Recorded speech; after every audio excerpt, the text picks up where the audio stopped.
بسم الله الرحمن الرحيم. أشهد أن لا إله إلا الله وحده لا شريك له، وأشهد أنك رسوله، وأنك محمد بن عبد الله، وأشهد أنك قد بلغت رسالات ربك ونصحت لأمتك وجاهدت في سبيل الله بالحكمة والموعظة الحسنة، وأديت الذي عليك من الحق، وأنك قد رأفت بالمؤمنين وغلظت على الكافرين، وعبدت الله مخلصا حتى أتاك اليقين، فبلغ الله بك أشرف محل المكرمين. الحمد لله الذي استنقذنا بك من الشرك والضلال. اللهم صل على محمد وآله، واجعل صلواتك وصلوات ملائكتك وأنبيائك والمرسلين وعبادك الصالحين وأهل السماوات والأرضين، ومن سبح لك يا رب العالمين من الأولين والآخرين، على محمد عبدك ورسولك ونبيك وأمينك ونجيبك وحبيبك وصفيك وصفوتك وخاصتك وخالصتك وخيرتك من خلقك، وأعطه الفضل والفضيلة والوسيلة والدرجة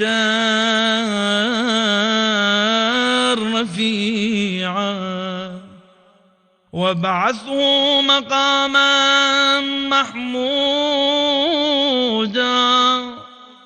يغبطه به الأولون والآخرون. اللهم إنك قلت ولو أنهم إذ ظلموا أنفسهم جاءوك فاستغفروا الله واستغفر لهم الرسول لوجدوا الله توابا رحيما. إلهي فقد أتيت نبيك مستغفرا تائبا من ذنوبي، فصلي على محمد وآله واغفر لي. يا سيدنا توجهوا بك وبأهل بيتك إلى الله تعالى ربك وربي ليغفر لي. إنا لله وإنا إليه راجعون. أصبنا بك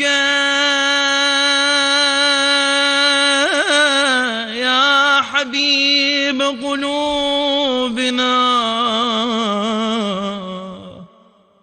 وما أعظم المصيبة بك حيث انقطع عنا الوعي وحيث فقدناك فإنا لله وإنا إليه راجعون. يا سيدنا يا رسول الله صلوات الله عليك وعلى آل بيتك الطاهرين. هذا يوم السبت وهو يومك وأنا فيه ضيفك وجارك فأضفني وأجرني فإنك كريم تحب الضيافة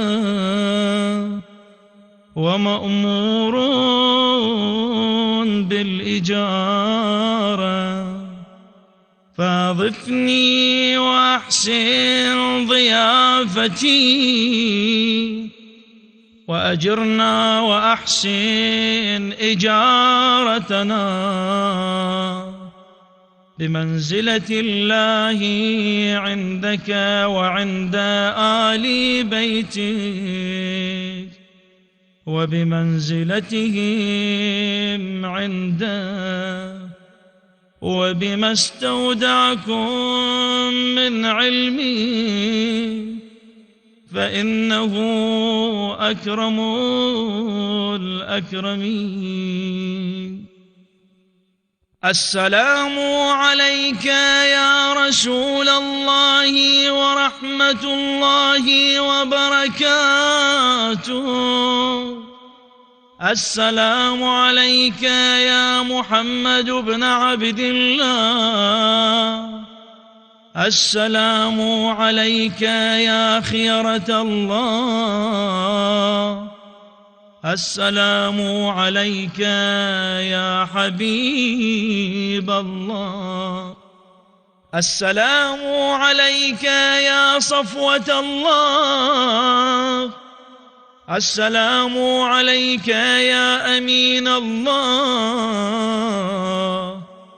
أشهد أنك رسول الله وأشهد أنك محمد بن عبد الله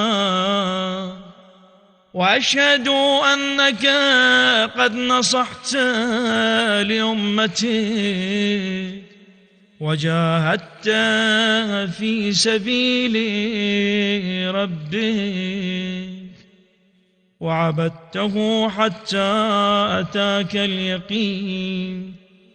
فجزاك الله يا رسول الله أفضل ما جزى نبيا عن أمتي.